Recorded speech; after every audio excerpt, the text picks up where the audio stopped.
Guys നമ്മൾ cook ബുക്കിലേക്ക് പോകാൻ നിൽക്കുകയാണ്.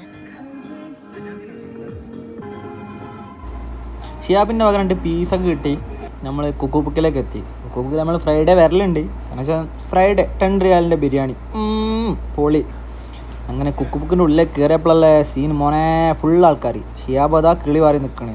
കിളി പാറി നിൽക്കല്ല കേട്ടോ, ഓനെ ചോറ് തിന്നുന്ന ആൾക്കാർ എണീക്കാൻ വേണ്ടി നിൽക്കുക. അതിനിടയിൽ ആദിൽ ഷിയാബ് കുളിച്ചില്ല ഓൻ്റെ മുടി നോക്ക്. ഷിയാബിനാണെങ്കിൽ ക്യാമറ കണ്ടാൽ ആകെ പൊറുതി മുട്ടും. അങ്ങനെ അവൻ്റെ കയ്യും കണ്ണും കാലൊക്കെ കണ്ട് നമ്മൾ കുറച്ചേരം നിന്ന് അവസാനം 2 ആൾക്കാർ എണീച്ച്. അങ്ങനെ ഞാനും അതിലിരുന്ന് നമുക്ക് സീറ്റ് പിടിച്ചെന്ന ഷിയാബ് ഇപ്പോഴും നിൽക്കുക.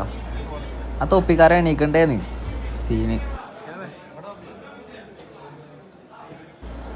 ഷിയാബിൻ്റെ കണ്ണു പോകാണ്ട് അയാൾ എണീച്ചു കൊടുത്ത്. അങ്ങനെ ഓനാ സൈഡിലിരുന്ന് ഞങ്ങൾ ചോറിന് വേണ്ടിയിട്ടുള്ള കട്ട വെയിറ്റിംഗ്.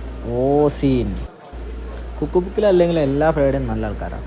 അപ്പോൾ അത്രയല്ല ചോറാണെങ്കിലും ബിരിയാണി ആണെങ്കിലും അടിപൊളി കേട്ടോ, ഒരു രക്ഷയില്ല സാധനം. അങ്ങനെ തിന്നാൻ വേണ്ടി നിൽക്കുമ്പോൾ ചമ്മന്തിയും അച്ചാറും മോനെ സീന് സാധനം. പുളിഞ്ചി. അതിൻ്റെ ഇടയിൽ കൂടെ ബിരിയാണി എത്തി. നമ്മൾ ഓർഡർ ചെയ്ത് 2 ചിക്കനും 1 ഫിഷാണ്. ഷിയാബ് ഫിഷാട്ടോ, ഷിയാബ് ഫിഷിൻ്റെ ആളാണ്.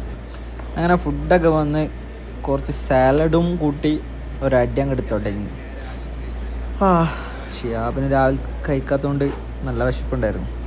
അങ്ങനെ ഫുഡൊക്കെ കഴിച്ച് 1 ഗ്ലാസ് പായസം കുടിച്ച് കുക്ക് ബുക്കിനോട് ബായ് പറഞ്ഞിട്ട് ഞങ്ങളിതാ റൂമിലേക്ക്. എന്നിട്ട് ഷിയാബ് പൈസ ഒക്കെ തരുന്നു കേട്ടോ. ഞാൻ പറഞ്ഞു എനിക്ക് വേണ്ടാന്ന്. അല്ല, അക്കൗണ്ട് കിട്ടാൽ മതി എന്ന് പറഞ്ഞു. റൂമിലെത്തിയിട്ട് വീണ്ടും 1 ചായയും കുറച്ച് മിച്ചറും. അല്ലാ, ഇതാണ് ഞങ്ങളെ ലൈഫ്. അങ്ങനെ ഉണ്ട്. അപ്പം ശരി, പണിയെടുക്കുക, പൈസ ഉണ്ടാക്കുക, ചിലവഴിക്കുക. Good bye.